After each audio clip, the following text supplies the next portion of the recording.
দিদা এটা কি মাছ? তুমি চেনো না এই মাছটা? না। এটাকে বলে মরুল্লে মাছ। মরুল্লে ও পুকুরে নদীতে বেশি বেশি বেড়ায়, আর এই বর্ষাকালে ধরে।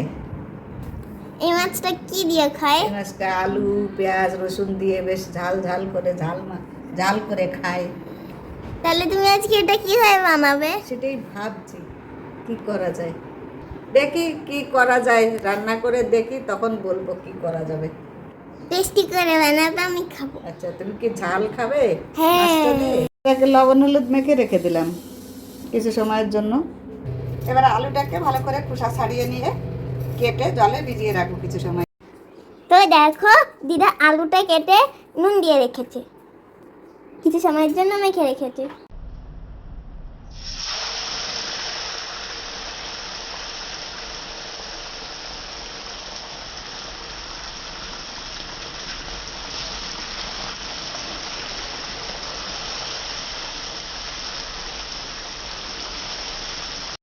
মাছগুলোকে প্রথমে সুন্দর করে ভেজে নেব।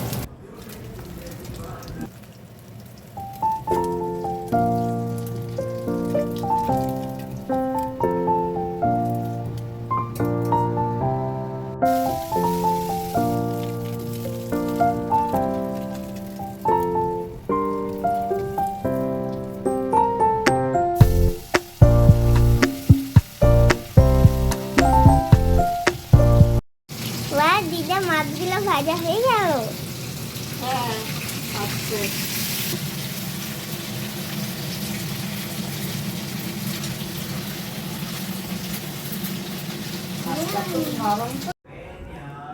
এবার তেলে একটু কালো জিরে দেব, তারপরে আলুটাকে ভালো করে ভেজে নেব। দেখো এবার আলুটা সুন্দর করে লাল লাল করে ভেজে নিলাম। এবার আলুটাকে তুলে নেব। এবার দিয়ে দিলাম কেটে রাখা টমেটো।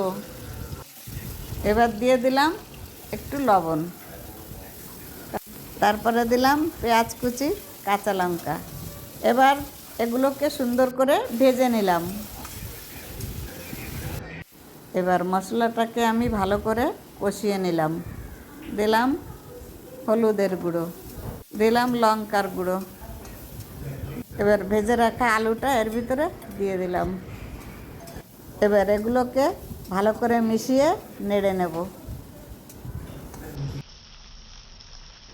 তারপরে এর মধ্যে এবার দিয়ে দিলাম জল।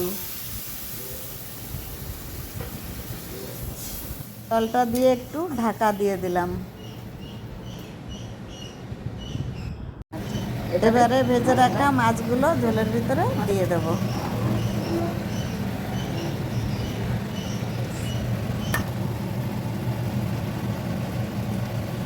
কিছু সময়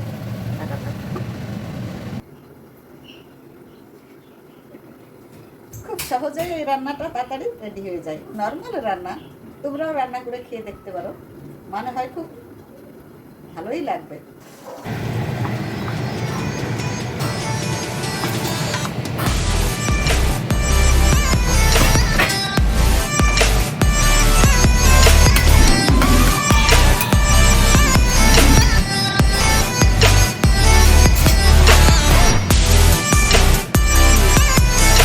আমার রান্না রেডি। এবার এই মাছ দিয়ে আরও বিভিন্নভাবে বিভিন্ন কিছু করে খাওয়া যায়, যেমন ছোট ছোট শাক সবজি দিয়ে, রাঁধুনি ফোড়ন দিয়ে পাতলা ঝোল খাওয়া যায়, টক খাওয়া যায়। এবার যার যেরকম অভিরুচি, ঠিক আছে? তো বন্ধুরা, তোমাদের ভিডিওটা কেমন লাগলো জানাবে অবশ্যই। লাইক কমেন্ট করে জানাও আমাদের ভিডিওটা কেমন লাগলো, আর অবশ্যই চ্যানেলকে সাবস্ক্রাইব